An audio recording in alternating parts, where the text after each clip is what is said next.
Hello everyone, and welcome to this edition of the Conversations podcast, the platform for the most brilliant minds. In this conversation, I'm joined by Roman Krznaric. Roman is a public philosopher who writes about the power of ideas to change society. His books, including Empathy, The Wonder Box, and Carpe Diem Regained, have been published in more than 20 languages.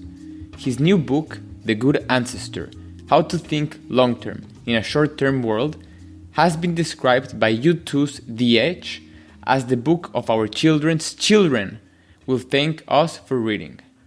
Roman's writings have been widely influential amongst political and ecological campaigners, education reformers, social entrepreneurs, and designers. Think about it for a second. You and I are living in the one and only planet we currently know for sure that sustains life in the whole universe. Let that sink in. How do you relate with your immediate surroundings? How does your neighborhood look like? How would you like it to look like for the moment when your kids and their kids inherit it? Are we currently living with a lifestyle that embraces the idea that we are living in the only planet that we know of that has life within it? Does this idea make you think about how much do you apply the golden rule in every interaction you have with other people, your surroundings, and the earth itself? My conversation with Roman and reading his newest book, The Good Ancestor, has made me become aware of all of this. It has always been in my mind, this notion that we haven't found life elsewhere, but I have never thought about how this impacts the life of my children, which I don't plan on having anytime soon, and their children. This is what Roman calls deep time humility, which means that we can take a step back and think critically about how little time we have to experience life within this blue marble in such a wide universal ocean, and how much impact we can have in it. Unfortunately, right now, we're affecting it on the negative more than on the positive. This means that the world that my children inherit will almost certainly be left off worse than the one I inherited. Of course, no one has ever in his right mind the goal of leaving the planet worse for our future generations. But that's exactly what we're doing. But, as Roman argues in his book, The Good Ancestor, we can do something about it. In this conversation, we discuss the many ways in which we can be good ancestors, from redesigning our political systems, so they can take into account the long term. How can individuals, such as you and me, can live a lifestyle that makes us a good ancestor? We also discuss 6 types of long-term thinking, and much more. This is by far one of the most important conversations I will share with you during my trajectory in this show. Roman has made me think of my future kids, their future kids, and being good ancestors. Reading The Good Ancestor has made me want to apply the golden rule with future generations, who have no saying in the world they will inherit, and how being a good ancestor and living a good life are not mutually exclusive, but rather excellent complements. I do hope this conversation makes you think about your relationship with the future generations, and it makes you go grab a copy of Roman's book, The Good Ancestor, right now, available everywhere books are being sold. Without further ado, Roman Krznaric. Hi everyone, so I'm here with Roman Krznaric. I'm very, very excited and humble and grateful to have you here, Roman. Thank you so much. It's a great pleasure to be talking to you, Alex. Thank you. And I'm very excited because on my age always has, as a 22-year-old, long-term relates with being a 50-year-old, right? 60-year-old. But with you... That's what I am. I'm 49, so... Yeah.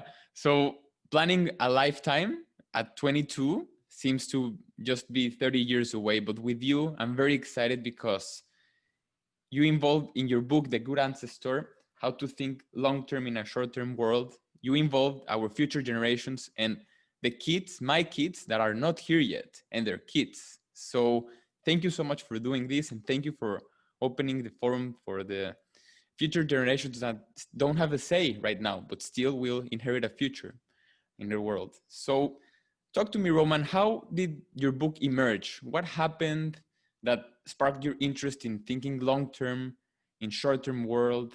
How did this emerge? Well, I think like everybody, you know, I'm as obsessed with my phone as probably you are, and we are short-term creatures to some extent. Well, certainly our culture is. We're clicking the buy now button, we're checking the latest text. And we know our politicians are doing this too. They can't see past the next election or the latest tweet. Businesses can't see past the next quarterly report and the markets spike and crash in speculative bubbles. And of course, our nations are short-term too. Our governments sit around international conference tables bickering away while the planet burns and species disappear. So I think we all know we live in an age of the tyranny of the now. We need to solve this problem of short-termism because it is killing us, literally. It is stopping us deal with the climate change challenge. It's stopping us dealing with the threats of artificial intelligence. It's stopping us dealing with deep inequalities passed on from generation to generation. So part of my desire in this book was to deal with a frustration that I felt. I was going crazy picking up newspapers that said, there's too much short-term thinking. We need more long-term thinking. And I sort of think, well, what the hell is long-term thinking? How long is long-term thinking? Is long-term thinking always good for you? I mean, Adolf Hitler wanted a 1,000-year Reich. Well, that's long-term thinking, 1,000 years, but is that necessarily a good thing? So, you know, what I've always done in my books on themes like empathy or on seizing the day, a book called Carpe Diem Regained, I tend to take a concept and pull it apart and try to put it back together. And that's what I've done with this book, The Good Ancestor, to try and really think about what long-term thinking is. So that's sort of one desire, really, a recognition that there's a kind of conceptual emergency. There's a concept we know is important, long-term thinking. And, you know, most cultures and languages have some kind of word for this or a term for this, but very few have a deep concept of what it is. Wow, yeah. And going into that, it's quite profound to think that the tyranny of the now makes me think that there is this tug of war between what the problems we need to face right now and the problems that will go into the future. You mentioned artificial intelligence, you mentioned climate change, and those are pressing issues today, but we know that their dividends will come in the future, right? The payoffs will be in the future, and there won't be accepted like dividends. There will actually be taking off our taxes and of our income and so forth. So how do we cope with this tug of war between our present selves, the problems we need to face right now, and the problems that will pay off in the future? So that's a good question. I mean, I don't necessarily think of it as a war, like in a traditional war. I think of it as like a tug of war between two sides, between the short-term part of our brains and the long-term part of our brains. You know, do we party today or save for our pensions for tomorrow? Do we update to the latest iPhone or plant a seed in the ground for posterity? The thing about human beings is we're very good at thinking long-term, despite the short-term drivers like being addicted to our phones. You know, we have done incredible long-term things. If you look through the last 5,000 years, that's how we built the pyramids, by thinking long-term, or the Great Wall of China. That's how we voyaged into space. That's how great social struggles have taken place, like the civil rights struggle in the United States, which of course is still going on. These are struggles which take decades, half a century or more often. So we have this capacity for long-term thinking, but there is certainly a struggle going on between the present and the future. I mean, the way I think about it is that humankind has colonized the future. So we see the future as a distant colonial outpost where we can freely dump ecological degradation or dump technological risk treating it as if there's nobody there. Yeah. And of course, there are people there. There's future generations, right? I mean, think about it. There are 7.7 billion people alive today. Wow. Now, over the last 50,000 years, an estimated 100 billion people have been born and died. But both of these are vastly outnumbered by the nearly 7 trillion people who will be born over the next 50,000 years, assuming current birth rates level off this century. Oof. I mean, even in the next 2 centuries, tens of billions of people will be born. And amongst those tens of billions are all our grandchildren and their grandchildren and the friends and communities on whom they'll depend. So there's a real question here is, well, what is our relationship with all those future generations? Because we know that our actions today have more consequences for the future than maybe at any moment in history. Probably since the first atomic test on July the 16th, 1945, the Trinity test in the New Mexico desert, you know, that was the moment when we were able to destroy the future, you know, the first atomic bomb.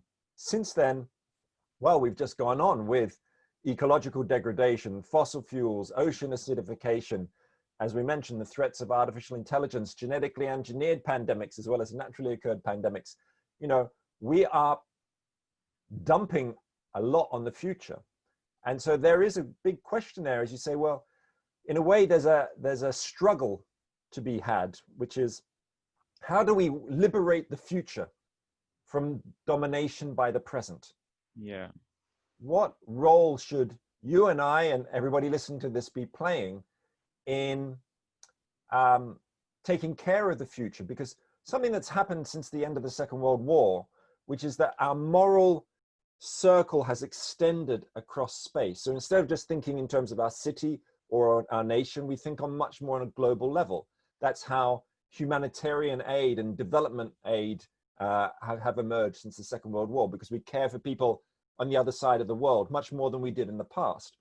But what we haven't done, it really is extend our moral vision to the future, extending the circle not just across space, but through time.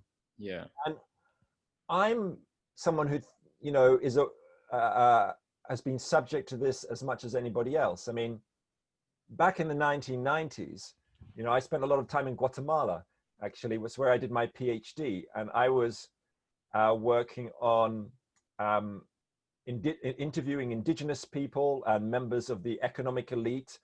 And I wasn't really thinking 100 years ahead. I was just thinking of the present moment, the fact that Guatemala, when I was there, was at the end of a civil war. 200,000 indigenous Mayan people had been killed. And how can you try and create peace and justice in that kind of society? But at that time, I was never really thinking very long term in the way I thought about politics, for example. And in fact, after I did my PhD, I went and became a teacher, a lecturer in political science, and apparently an expert in democracy. And it never once occurred to me, this is true, in 10 years, it never once occurred to me that we disenfranchise future generations in the same way that women and slaves have been disenfranchised throughout history. In other words, future generations are given no political rights or representation. They have no influence in the marketplace. They're kind of written out of history and written out of the present.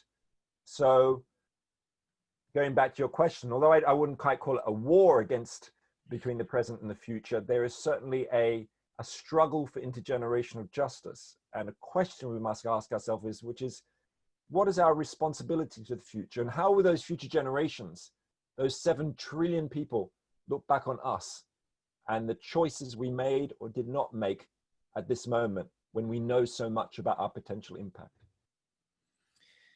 Wow, that's a lot to take in, and too much. it's quite profound, because it makes me think of my relationship with the world itself, my practical habits, the way I've been trying to just go through life. And as you mentioned, not sometimes just forgetting that some other many humans will come here and they will inherit a future where I stepped on, right? So I stepped on this floor, I stepped on this beach, this forest, and I threw a cigarette. I don't smoke, I'm just hypothetically speaking, you know? But what I'm saying is, it's quite profound that when you imagine the future, when I imagine the future, sometimes, or at least during this past year, it seems grim. It seems that it can go very badly. It can turn very badly, and it seems like we're on a tipping point of making the right choices, of imagining a better future, yet with this tension that we're living in, it can be difficult. So how can we imagine multiple futures, and how can we create leverage on those who turn out to be positive for my kids and their kids and so forth? Yeah, it's an interesting question. I mean, I like what you were saying about, you know, that sense of wonder one can almost have in thinking about that there will be all these future generations. And I think we can feel it when thinking about the past. You know, you can go to an ancient site, like, and going back to Guatemala, when I've walked around Tikal, the ancient Mayan site in the Petén in Guatemala, you know, and sometimes you can kind of feel that there were people here 500 years ago or 1,000 years ago, walking, sleeping, falling in love, screaming at their children like I do sometimes at my children, living and dying. And of course, we know that's gone in the past, and that will go on in the future. And it's difficult to imagine what those futures will be like, because of course there are many futures. We don't know what they're going to be like. And some people say, well, how can you even think long term when there is so much uncertainty, and that the further you go out in time into the future, the less you know, the more possibilities there are, and you can't possibly predict anything. A famous futurist once said that knowledge of the future is a contradiction in terms. Well, I don't believe that, actually. I think we know a lot about the future. I think we know, certainly talk to climate scientists, they'll tell you a lot about the future. They know what's going to happen to sea levels, and they know that the impacts of carbon emissions are going to be pushing up temperatures. They don't know exactly how much or exactly what the impacts are going to be in detail, but we know we are moving into a hotter world. Yeah. We know that that will affect food and water security. We know that that will affect people's livelihoods, particularly in low-income countries, where there's a kind of climate apartheid in operation, that people who are wealthy are going to be able to deal with the problems better than people who are not. You know, and I think that's the reality of our moving from the Holocene to the Anthropocene, from the period of stable temperatures which human civilizations have thrived in for the last 10,000 years, and moving into the Anthropocene, the period newly named, where we have become the weather makers, that our actions, our impacts on the earth through our fossil fuel economies have radically changed the future. But yes, we do know something about the future, which is that whoever inhabits the past, and whatever their problems in life are, and whatever country they are in, they will need certain things for basic survival. They will need air to breathe. They will need water to drink. They will need food to eat. And these basics are kind of certainties. I mean, yes, we may become cyborgs in a few centuries, perhaps, but transhuman. Yeah, I assume we may transform and have artificial hearts, brain implants, and so on. But probably there will still be people a bit like us around over the next few hundred years who are falling in love and screaming at their children and wondering about what the hell to do with their lives. And as long as those people exist, we know we're connected to them, right? And so despite all the multiple futures that might occur, there is this basic thing, which is about creating and passing on a planet which is fit for human life, that is fit for all life. I mean, there's a great biomimicry designer and thinker called Janine Benyus, who's one of the people behind the idea of biomimicry. It's a sort of form of architecture and design. And she believes that when we're designing or thinking about life and the world, we should be learning from nature's 3.8 billion years of research and development, learning from the 3.8 billion years of evolution. And she asks this question. She says, how is it that other species have managed to survive and thrive for 10,000 generations or more? How have they managed, whether it's a beaver or a bird or a bear, to survive for tens of thousands, millions of years, some of them? And she says, well, what nature has learned to do, how other creatures have evolved, is that they have learned to take care of the place that will take care of their offspring. In other words, they've learned to live within the ecosystems in which they're embedded. They've learned not to foul or destroy the nest. And of course, that's what humans have been doing with devastating impacts at an ever-increasing pace and scale over the last century. We foul the nest with our toxic pollutants, with our technological risk, with all the plastics we throw into the oceans and the carbon we pump into the air. So we are not creating a world that will look after our offspring, that will care for our offspring. And that means we are fundamentally failing to think long term about the future.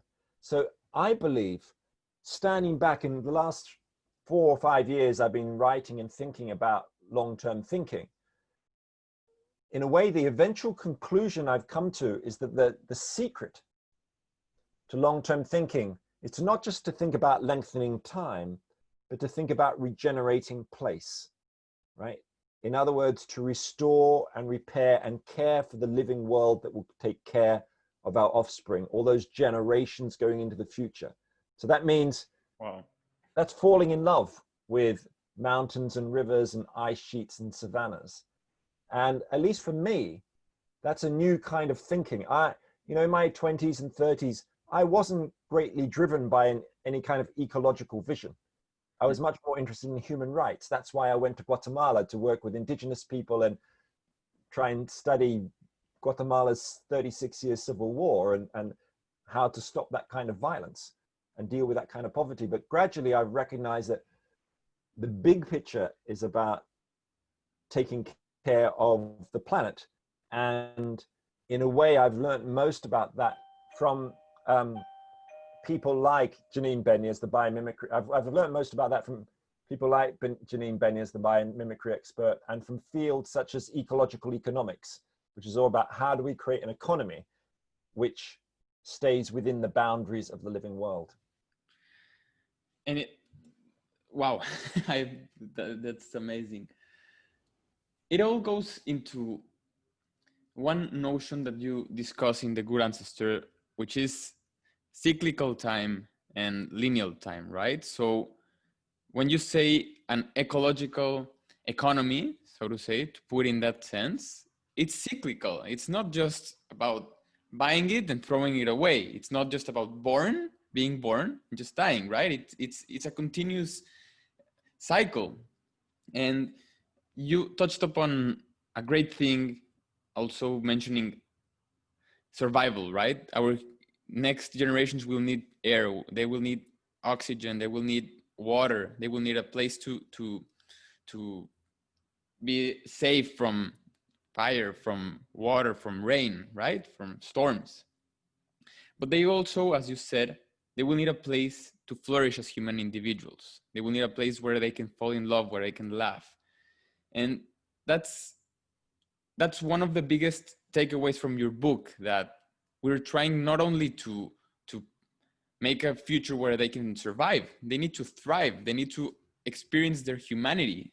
That's the way we've built this future, this reality right now. It's through our own experiences. And some may say that the future that we're inhabiting was, the present that we're inhabiting right now wasn't perhaps in the minds of our ancestors like it wasn't in the best mind, right? So if we're thinking about my grandfather or his grandfather, he wasn't thinking of my kids, but we can do that right now.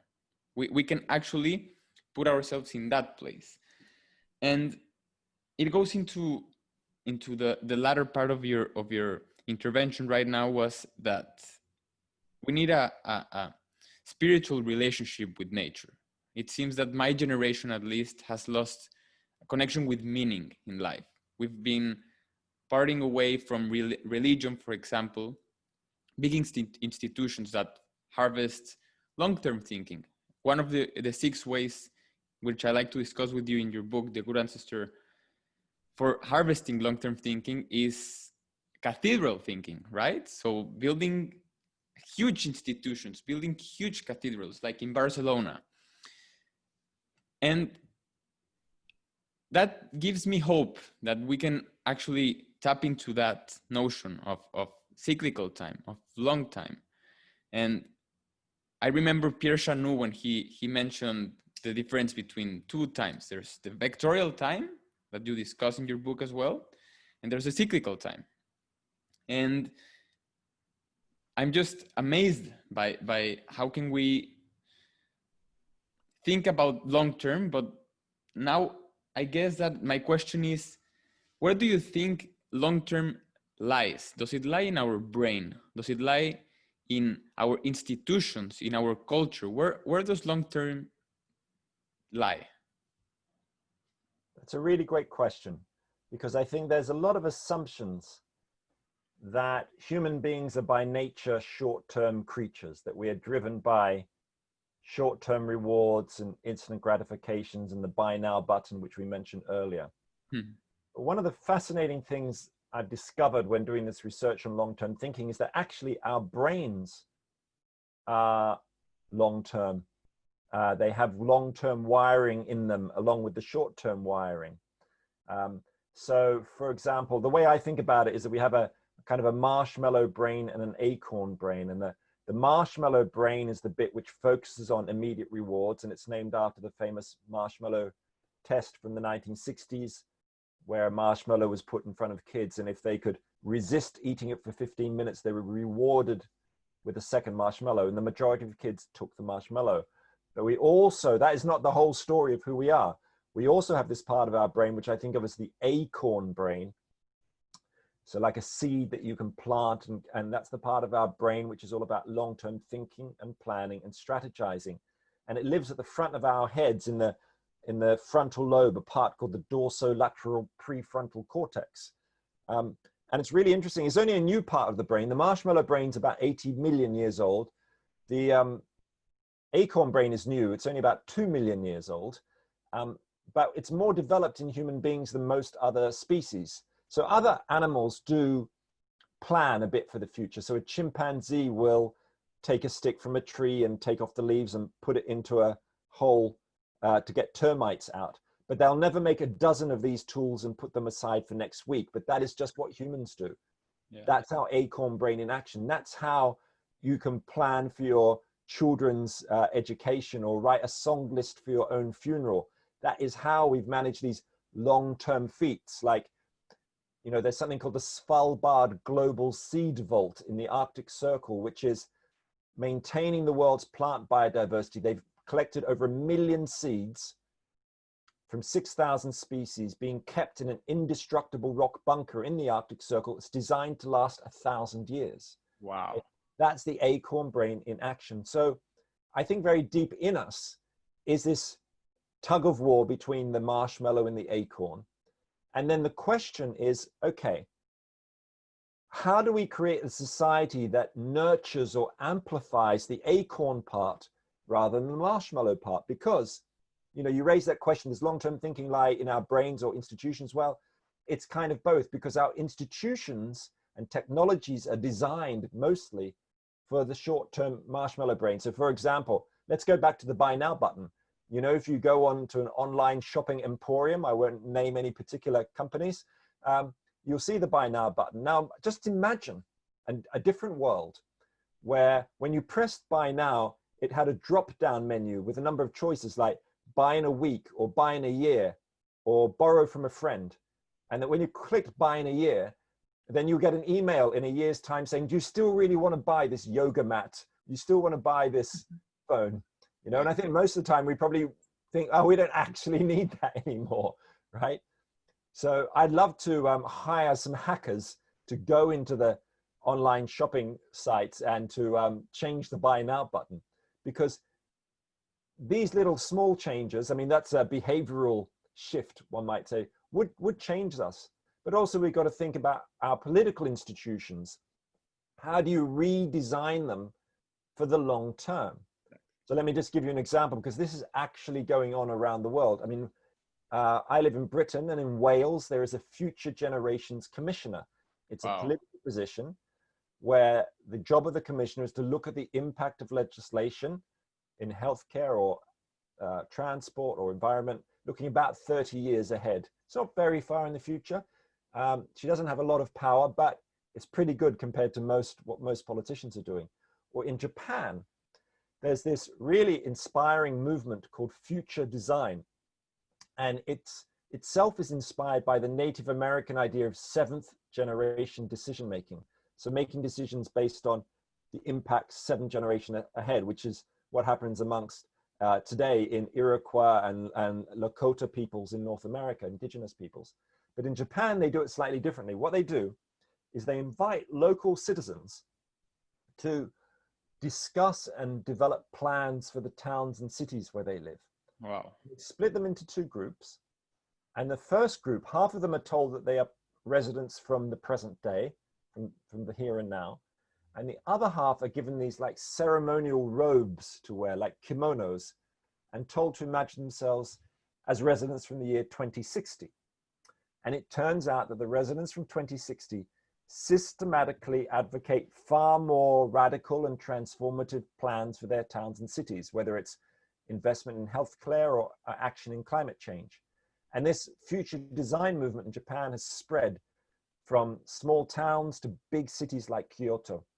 So you can look at a model like that and think, that sounds pretty good. Why don't we do that everywhere? Why isn't this kind of citizen assembly future a citizen assembly model experimented with from Buenos Aires to, Tokyo to, Finland to Helsinki, wherever.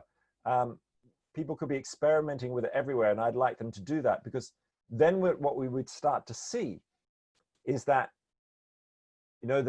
our short-term political institutions are not inevitable. The politics that we have, representative democracy in most countries around the world, is new. It's only emerged in the last 200 years, right? That is, in a historical sense, a new kind of political system. So let's reinvent it. It wasn't like this in the year 1300 or in 500 BC in ancient Athens. So let's try and create what I think of as a long now civilization. Get over our addiction to the short now, and let's have a longer sense of now, which is a concept I've stolen from the great musician Brian Eno, who is producer for U2 and David Bowie and other great figures, but he was also a serious brain and great long-term thinker. And he said, we're in a short now culture. Let's think for a longer now. Let's take responsibility for future generations. Let the now be not seconds and minutes and hours, but decades and centuries and millennia. Wow. It's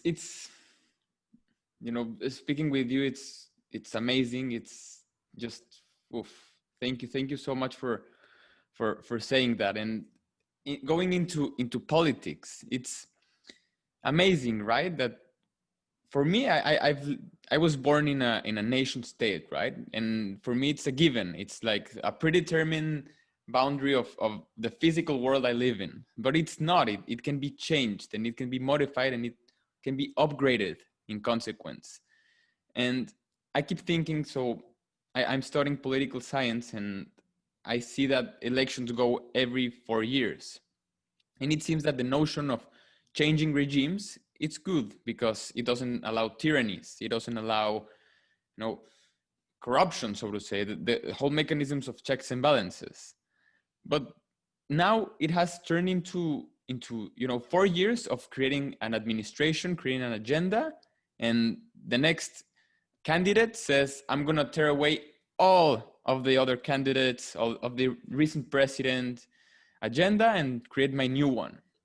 There is not this continuation of an agenda, and it seems that we need to gather around on the notion of the long now in our political institutions. It seems that politics shouldn't be a circus. It should be truly, as you say, having 30 years, an assembly of 30 years thinking. It's quite a landmark in terms of our politics now.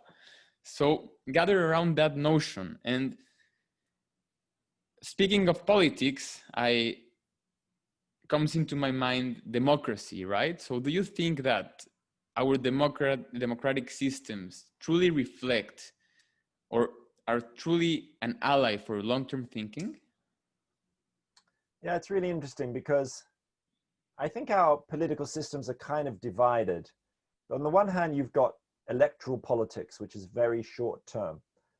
Politicians who are just looking to the next election or their own ministerial career, for example. And then you do have some long-term institutions like public services or legal systems and so on. Constitutions, are often quite long-term in their vision. But in general, the political decision-making is incredibly short-term. It's not designed for taking the long view, but there's some really interesting developments taking place. So for example, one of the things that's happened in many democracies over the last 10 or 15 years has been devolution, extending power or taking it away from central government and giving it particularly to the regional and the city level. And cities are really good at long-term thinking compared to nation states, I would say, in general. I mean, just think that when Donald Trump pulled the US out of the Paris Climate Agreement, 279 US city mayors said, no, we are going to stay with this agreement. And these mayors from the 279 cities represented about 1 in 5 Americans, ranging from big cities like Miami to Boston. And they were saying, no, we're going to take a longer term view of this. We're not just going to throw away this Paris Agreement because it doesn't meet our short term desires. And I think you can also see this in the responses to COVID-19. You got, again, some cities being very progressive, like, Paris, the mayor, turning all the roads into, bicycle lanes and parks. Amsterdam, again, the city has adopted the model of donor economics created by the ecological economist Kate Raworth for its post-COVID recovery, which is a kind of a post-growth model, getting off the old idea of addiction to economic growth. And so these are real kind of long-term visions. And so I believe that we need to expand democracy of the city, give more power to cities, more participation. But the other area, apart from devolution of power to cities, I think is really important for democracy is legal changes. I never really used to have that much faith in the law. I was always interested in thinking about how, laws tend to be just manipulated. They're something that privileged people use to preserve their power. But law also does have an independent power. And in the US, for example, there is a movement to try and give rights to future generations, which I think is one of the most important shifts in the nature of human rights since the French Revolution. So there's an organization called Our Children's Trust, a public interest law firm in the US, which has taken the US government to court, filed a major lawsuit against them on behalf of 21 young people. Wow. Campaigning for the legal right to a safe climate and healthy atmosphere for both current and future generations. So what they're trying to do is use the legal system to embed the idea of intergenerational justice. Now, they're probably going to lose. Okay, it's been going on for 5 years already, this case, but these legal struggles are long-term and they inspire them in other countries. So the Our Children's Trust case has inspired legal cases in Colombia, Uganda, the Netherlands, And I think what we're going to see over the coming years, decades, is more and more of these campaigns or using the legal system to try and establish rights for future people who will not be born for a decade or 50 years, but also there are legal movements to give rights to nature, to the living world. Yeah. So in New Zealand, campaigners have managed to get rights for a river, the Wanganui River, which is a river that's sacred to local Maori people. In India, the Ganges River and the Yamuna rivers now have legal rights like a person. Wow. And this might sound kind of mad, but just think, in the United States, in the late 19th century, corporations were given legal personhood, legal rights, like a human being. And so why not give it to a river or a mountain or to the Amazon rainforest? So again, I think this is another realm where democracy needs to reinvent itself, changing what we think of rights, what rights are and who should receive them, and injecting legal systems with a deep kind of long-termism.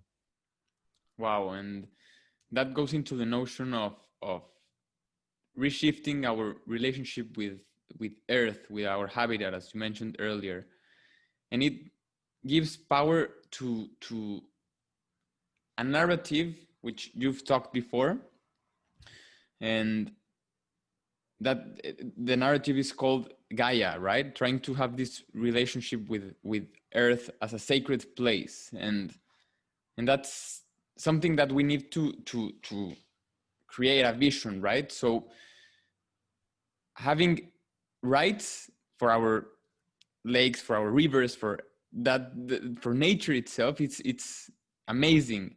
And going beyond that, having a spiritual relationship with it, having a notion that it might not have a saying, but it does have our decisions have an effect on it, right? So if you could, trying to be empathetic, right? If I would be the river and someone throws garbage at me, I would be mad. So why not think that way with Earth?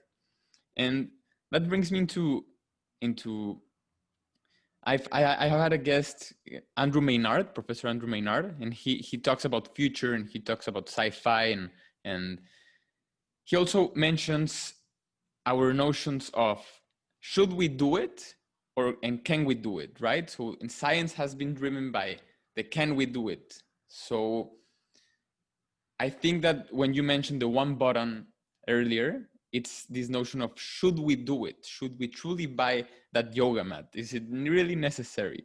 How should we throw garbage into the river? Instead of, could we earn profits by creating new things and excessive things?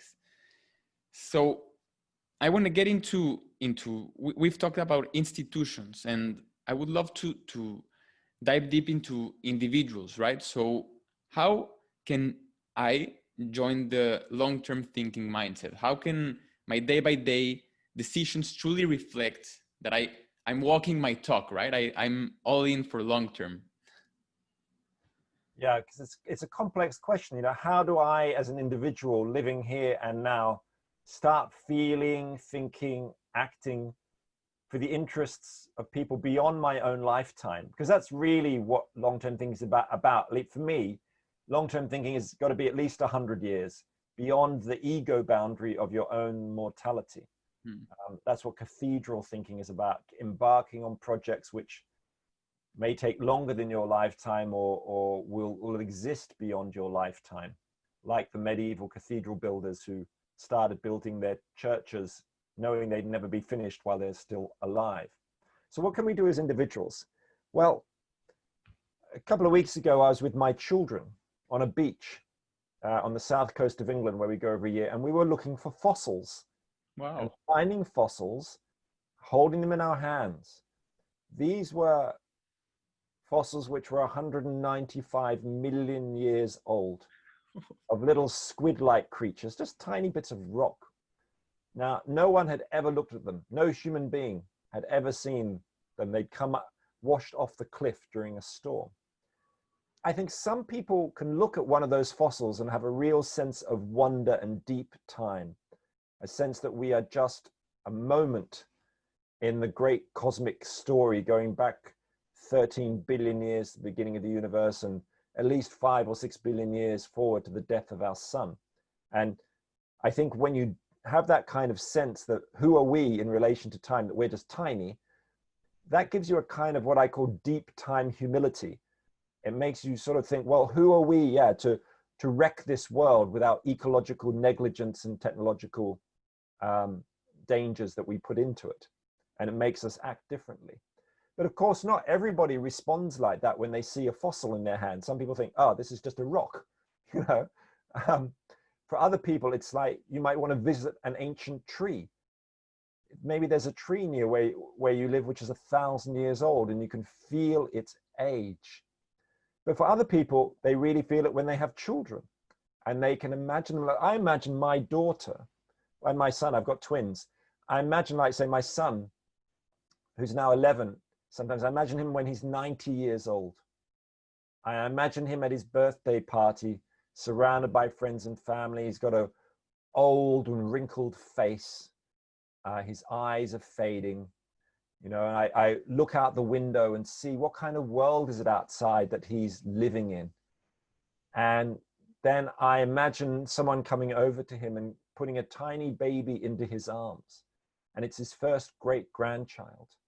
And he looks into that baby's eyes and thinks to himself, well, what will this baby need to survive and thrive for the years and decades ahead? Now, that baby could live right into the middle or the end of the 22nd century. But if you think about it, that baby is only a couple of steps away from my own life. So, when I try to connect with the future, sometimes I do it like that. It can feel, though the future can feel very far away and very ephemeral, unknown, a kind of darkness, I can give it a kind of human face, and that I find really motivating. And I think to myself, that little baby, my son's great grandchild, to survive and thrive, well, will not be able to do so alone. They're not just like a baby floating in the space. They will only survive with people and friends around them, with a web of relationships and with the web of the living world, with the air and the food and the water that they need to sustain themselves. So I think those kinds of things, different ways of making a kind of an imaginative leap, I think can motivate us as individuals. Of course, some people, they just are motivated in different ways. Literally, I can sometimes show people an image of the 7 trillion people who'll be born in the future, like a gigantic circle, and then compare it to a tiny little circle, which is the 7.7 billion people alive today. Like, I imagine the 7.7 billion people like a little green pea, and the big orange circle of future generations like a gigantic orange or a grapefruit or something. The scale is huge, and some people just, they get it. They see that scale, that there's so many people in the future compared to now. Yeah. It's obvious to do things for the future. But not everyone finds that appealing, or it doesn't connect with them. So I think we need to recognize that human psychology is really complex. Different things motivate different people: the rational, the emotional, the historical, the cultural. And what I've tried to do in my book, The Good Ancestor, is try to tap into all of those different ways, motivations, drives that can make us think and care. And I'm not saying, look, don't think about the present day and don't think about your own future in your own lifetime. These are questions of balance, really. I think what matters is that we have proper public discussions about our relationship with the future, and that as an individual, we think about what matters in our own lives. I mean, there's a great Austrian existential psychotherapist called Viktor Frankl, who is famous for writing a book called Man's Search for Meaning. And what he said, look, we kind of need to invent our own purpose in life, right? It's not natural in human beings. We have to invent it. And if you're going to have a purposeful life, you need to have a goal what he called a transcendent cause outside your own self, something that drives you to kind of get up in the morning. It might be the goal of finding a cure for cancer if you're a scientist, or keeping your family business alive, or just looking after your kids. Yeah. Something bigger than yourself. And I think as an individual, that thing bigger for ourselves can include future generations. You know, we can, I find it motivating to act on behalf of current and future generations. And I think as a society, just as Viktor Frankl said, we need a goal as individuals to have purpose. I think as a society, we need a goal too, what the ancient Greeks called a telos, a kind of a transcendent objective. And I think that objective must be to live within the boundaries of this one and only planet we know that sustains life. So I think inside all I've been talking about there is really a kind of existential program, a sense that we can be agents and find meaning by acting on behalf of both future people and future planet. And I hope, and I believe that the number of people who are thinking that way is growing, that this is a growing movement for intergenerational justice, people motivated not just by extending their moral vision across space, but through time as well. Oof, that's, I keep going into wow, because really, Roman, you're mind blowing, and also your desire to work towards a long-term future truly is contagious. In the Good Ancestor, you truly do that. We talked about cathedral thinking right now, transcendent legacy, which you also discuss deeply in your book, The Good Ancestor. And I try to play the devil's advocate in my mind when you grab that fossil, right? And I try to put the same narrative just with another twist. So instead of saying, "Hey, I'm just a blimp in the time. I'm just a blink, right? The time is millions, eons of years. I need to enjoy it. I need to enjoy the present." That's like someone could actually go into that notion, right? It's this paradox of. Yeah, that's right. I think that you could think about that and say, okay, if we are just a blink, an eye blink in the cosmic story, then what does anything matter? Why should I care? Exactly. The universe will continue, the earth will continue without us. But what I have found by researching this and talking to lots of people is that those people who grasp this sense of deep time, it doesn't make them apathetic, or it doesn't make them just become hedonists caring about the present moment. Most people conclude that they therefore have a relationship with the past and future, that they are embedded in something longer, a great chain of life that they have a responsibility for. I don't know exactly why that is, but I think there is this, a good sense of humility that comes out of gaining that bigger perspective. I think, when you look back at your own life, I think as we're growing up, we often have these moments where we grasp our own insignificance.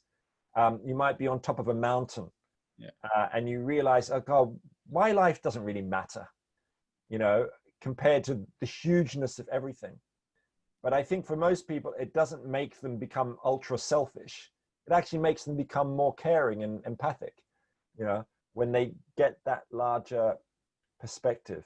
But I think you're right. It's good to be a devil's advocate. I think there's too much lazy thinking, when it comes to deep time and long-term thinking. For example, I'm often invited by businesses to come and talk to them about long-term thinking. And I say, oh, we're really into long-term thinking. And I said, well, is all long-term thinking good? I mean, a former head of Goldman Sachs, Gus Levy, once said, we're greedy, but long-term greedy, not short-term greedy. Wow. Well, is that a kind of long thinking we should aspire to? I don't think so. No. And I say to them, look, if your company is all about long-term greedy, I don't want to work with you, right? So you need to be a bit more discriminating about what long-termism means. You need to start getting clear about what your ultimate goals are.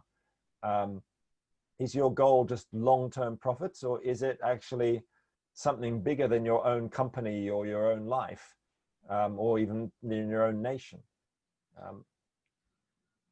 Yeah, and going into that notion of a bigger goal, a bigger objective, working towards a bigger idea than ourselves, than our existence. I think of my legacy here on Earth, right? And I think of the company's legacy. So in 200 years from now or 300 years from now, people are going to look at a big company that ships you every single package to your house instantaneously. What are they going to think, right? What was their legacy? And it seems that right now we can change things. It seems that working towards something that is rather practical as changing the buy now button can truly make a difference. I think that really interesting thought, actually. What it just made, as you were just talking there, I was thinking about some of the great sort of oil magnates and pioneers from the late 19th to early 20th century, Rockefeller or Carnegie. Yeah. These people probably thought they were doing amazing things in their lives. But actually, we now look back at those people and we'll look back at them as criminals, carbon criminals, yeah, of various kinds. And what really is their legacy? Their legacy, I'm sure they didn't think of it at the time that their legacy would be so negative, but that's what we're thinking now. And I think we can ask ourselves, yeah, how do we want to be remembered? Because most people, when they reach midlife normally, you know, in their 30s, 40s, 50s, start thinking about how they're going to be remembered when they're gone. You know, they want to, and human beings we want to keep the fire of our own lives burning some way. But there are lots of different ways to do that. Like a Russian oligarch wants to keep themselves alive after death by having a baseball stadium named after them or an art gallery named after them. But I think we can become a bit more transcendent than that and think about a more transcendent sense of legacy, as you mentioned earlier, to care about the universal strangers of the future. I think that's quite a worthy thing to do. Yeah, definitely. And it seems like the tables have turned, right? We've seen with all the social movements right now, everyone removing sculptures, for example, or remembering people that they thought the world wouldn't change. The notions that we have of the future wouldn't change, of our moral ideas wouldn't change. And they do. So it would be an interesting question to ask them, right? Did you apply the golden rule to your decisions every time? Did you apply the golden rule to your community, to other people, to other souls who I don't think no one truly is born, as you say, as you mentioned with Viktor Frankl, no one is born with meaning in their lives. No one is born with a clear objective, right? We create ourselves as we go. And thinking in that sense of my future kids and their future kids and us being good ancestors, I can truly say that I don't think having this mindset of golden rule with future generations does impede having a satisfying life here, my life. I think I can enjoy my time here. And also, I think it, as you say, it increases because I have an objective. It's okay, so I'm not gonna trash away the sea. I'm gonna look after it because sometime my kid will bring his kid here and they will see how beautiful it is. We should thank our great-grandfather, right? And it's rather amazing to think that legacies don't consist on building baseball stadiums. We've done that.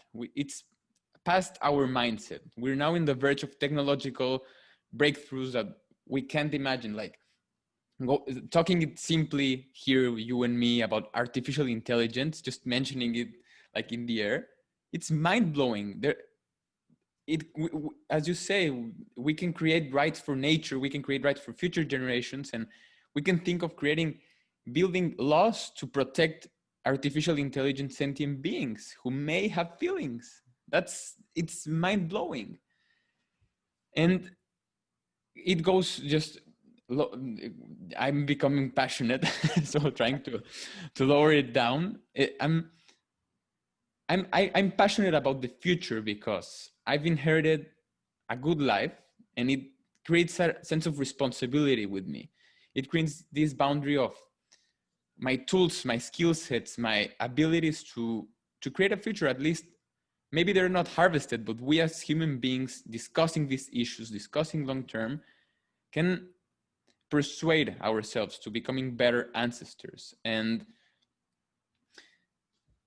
I'm passionate because it's quite amazing to think that we can shift our perspective when it comes to living and dying, and create it into thriving for our future generations. Yeah, actually, can I just tell you something that I once did? I did last summer in relation to this, because there's this real question thing. Is long-term thinking and caring about the future all about sacrificing things today? Do I have to sacrifice stuff in my life for future people? Well, not necessarily, no. In some ways, yes, in some ways, no. I mean, so last summer, I joined a group of colleagues from the Long Now Foundation, which is an organization which started in California, but there's a London branch. It's all about long-term thinking. And we went on a pilgrimage to something called the White Horse of Uffington, which sounds a bit obscure, but what it is a Bronze Age artwork. It's over 3,000 years old, that was cut into the side of a hill in England, about 20 miles from where I live in Oxford. And it's about 100 feet long. It's like a horse, the shape of a horse cut into the grass, because under the grass is chalk, so it's white rock. Wow. So you can see this white horse from miles away. But for over 1,000 years, people have been going back to the white horse every few years to clean it up, to take the weeds out that keep growing, and to bash more chalk with hammers into the sculpture so it remains seen, this artwork. It's amazing. So I went with some people, and we, as part of an organized sort of thing we called chalking the horse, we went and got new chalk, white rock, and bashed it into the horse, and we're part of a 1,000-year-old tradition. And wow. It was brilliant. We had such a great time. It was fun. But we were also involved in a long-term maintenance ritual. It was part of creating a culture of long-termism, because our cultures inherited this amazing white horse, like we've inherited the water systems and the sewers and the soils, and then there's a question of, Lord, let's look after this and pass it on to those who will come. And it's one of these things, rituals provide our lives with meaning, And so a ritual of going to this horse once a year and bashing in the rock with a bunch of strangers, they're no longer strangers actually, it was a fantastic thing to do. But it was a reminder for me that, caring about the future is not just about sacrifice, but let's not be afraid of the sacrifices too. I very, very rarely take an airplane flight because of my carbon emissions. I have to give myself a carbon budget each year. I don't fly in Europe and this kind of stuff. And on some level, yes, it's a sacrifice, because my father right now is ill in Australia. It's very, hard to go there also because of COVID, but I don't go back to Australia very often. If on some levels it's a sacrifice, but just stop for a moment, because the nature of freedom has always changed. In the 18th century, it was normal for people of a certain class to own other people. They were called slaves, right? Slavery continued in Brazil until 1888, and it still exists in many countries in some forms of debt bondage. Yeah. But it's no longer normal to think that my freedom should allow me to own another person, right? Now I will go and get my own drink, hopefully. So we've had this limit placed on our freedom, right? Or certain people have, but we then learn to live within this new limit, right? A limit which doesn't include a kind of freedom, a definition of freedom that doesn't include slavery. Yeah. I think now we have to live within a definition of freedom which doesn't include huge emissions of carbon for individuals, but yet we can find things within the freedom that remains which give our lives purpose and meaning and enjoyment, like chalking the horse in the Oxfordshire countryside with a bunch of people, you know. I think I think we need to, in a way, be creative and curious about how we exercise our freedom, in a way which is compatible with caring for the living world and for those future people who will never meet.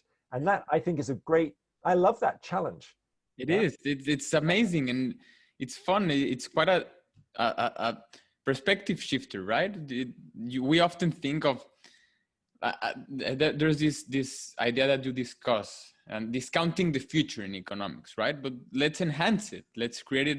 Let's make it enjoyable. Let's make it an activity that we can all go together and create it. It's quite a perspective shifter, and this is getting into philosophical terms, right? So our lives consist in choices, and there's this notion of free will, and there's this, let's go into the same example we used before, liberty versus responsibility, the tug of war, right? We have freedom, yet we have responsibilities. We need things, we have to do things. There's this notion that freedom relies on our abilities to choose wisely. And you bring up a great point that we need to create justice for intergenerations, not just ourselves. And freedom is not just walking around and doing all that I want to do. It's freedom consists on actually being wise and trying to think of others and those who don't exist, which is also another mind blower. Yeah, I mean, even very traditional ideas of liberty or freedom from the 19th century say, yes, you should be free, but not if you're encroaching on somebody else's freedom. Yeah. You know, and that's even, you know, people on the left and the right can all agree on that. So if you stop and think, okay, well, whose freedom am I encroaching on, or am I limiting by my actions? Well, every time you put carbon into the sky, you are limiting the choices of future people. Exactly.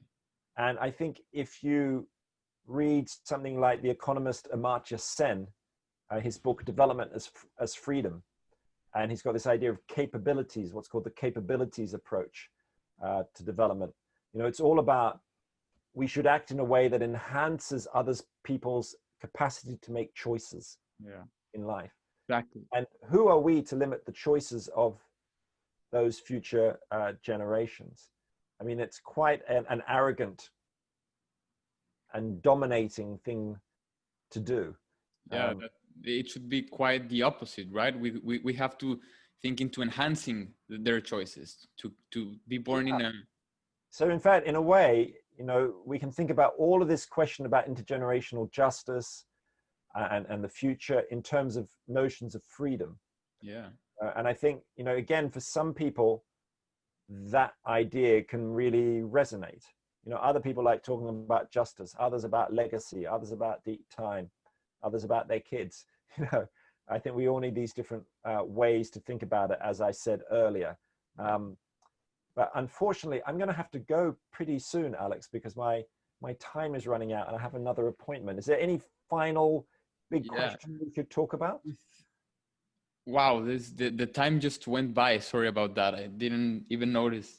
Talking with you, it's my notion of time just, it wasn't cyclical, it wasn't linear, it wasn't there. I think that's what this is all about. We need to reinvent our sense of time. Yeah, so let's wrap up. I mean, there's plenty of questions I would like to get on, but as we've seen in this conversation, we expanded on all of them. So Roman, tell me your closing remarks. What do you expect when people read your book? What do you expect when they have this aha moment? And how do you envision the Good Ancestor, creating a true effect in, let's say, 200 years? That's a great question. I think that one of the fundamental ways the world changes is by people having new conversations, by saying things they haven't said before. That's how you change culture. And out of culture comes new politics, new economics, and so on. So my hope is that this book will create new conversations about what it means to be a good ancestor, to get people talking with friends, family, work colleagues, strangers about questions like, well, what do you want your legacy to be to the future, to the planet, the future generations? What have you learned in your life about deep time? What do you think should be the ultimate goal of humanity? Do you think our civilization is going to collapse? And if you want to stop it, what do you think we should do?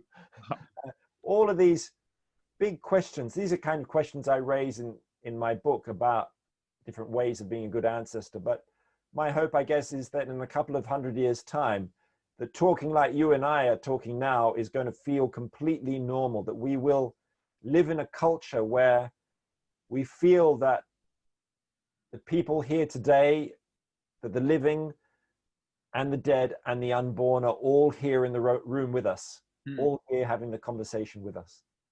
Wow. I truly see my kids and their kids having in their bookshelf The Good Ancestor. I truly see that. Roman, thank you so, so much. I'm very glad and grateful and honored and humbled for you talking with me. And this was a deep talk. We immersed in deep issues, in a deep conversation. And I truly take away a lot of things talking with you and reading your book, The Good Ancestor. Thank you so much. Well, thanks for having me on. It's been a really fascinating and eye-opening conversation. It's really stimulated my brain. Thank you. Thank you. Take care. Thanks for tuning in for this edition of Through Conversations podcast. If you find this episode interesting, don't miss out on new conversations and subscribe to the podcast at any podcast feed you use and leave me a review. Also, consider sharing it with someone you think can enjoy this episode. Our new awesome music is by Joe Lyle. More info can be found at joelyledrums.com. Hosted and produced by Alex Levy.